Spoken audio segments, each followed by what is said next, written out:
There's a lot of issues with minority and majority at my high school, particularly because the majority is white or Asian, and the minority at my school is Latino and African Americans, and we're less than 4%. So I pay special attention to how to get the Latinos to be more active at my high school and how to get them more involved with our school district. My friends, they sometimes see that the teachers treat them unequally in comparison to Asian students or white students.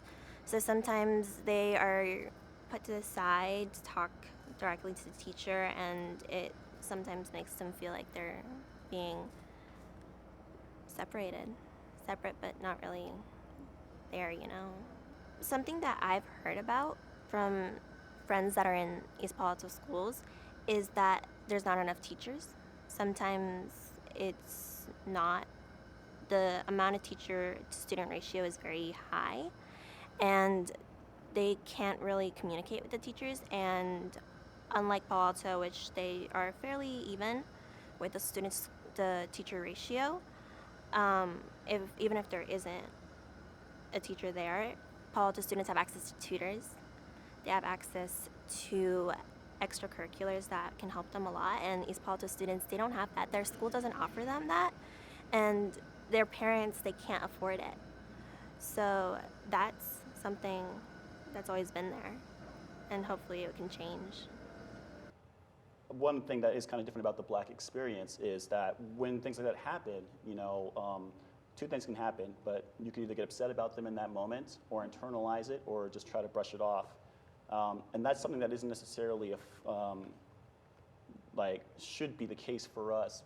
For example, like if I was a white male, if somebody did set me off, I am allowed as a white male to speak up and say what I want at any tone I'd like. Versus being African American, if I was to speak up or yell back at that person, I could be put in a situation which could lead me to some form of trouble or physical harm from a police officer.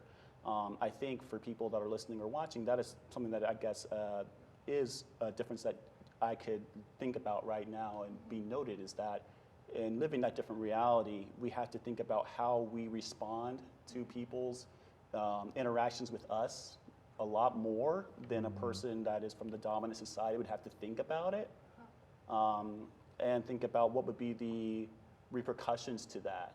I mean, it can come to you as an African American or Black person if you have money, right? Because if you have money and you're like a celebrity, then you can say whatever you want. There's less consequences for you, but I think that kind of goes across the board. This country respects money over everything. Yeah. But I think that is a part of the experience as an African American man that I have to think about when engaging with different people groups.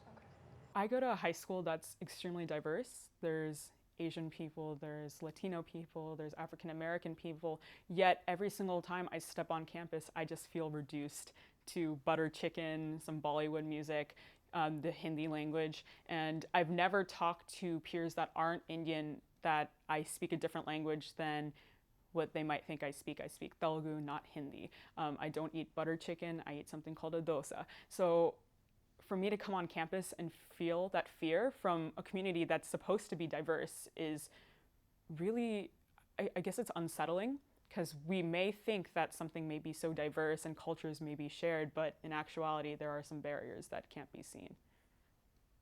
I just think any interaction I have with the police department, I mean, I've been out working when I had a job where I worked on telephone boxes, but it was independent contractors, so they don't give you a company car. They have the company magnet that you place on your car. And so I'm working on the telephone box, and the cops come up on me and, to just step away from the box. And, just the whole time while he's talking to me, he's got his hand right here on he didn't pull it out, but he's got it right here. And it's just this whole uncomfortable situation where they're just like, a neighbor saw you working on this box and didn't know who you was, so they called the police. And I was like, yo, my little sticker is right there. And I'm just, I got the vest on, and it's like, I'm I'm not out here, you know, letting off shots or, you know, drinking or anything illegal. I'm doing my job on this box. Here's all this equipment out here on the sidewalk. Like, why? What is this harassment? So I have to pull out my IDs. I gotta call into the manager's shop and let him know, like, hey, I got the police out here, and they have to, you know, my manager has to give him some kind of license number and all this stuff. And it's like, you know,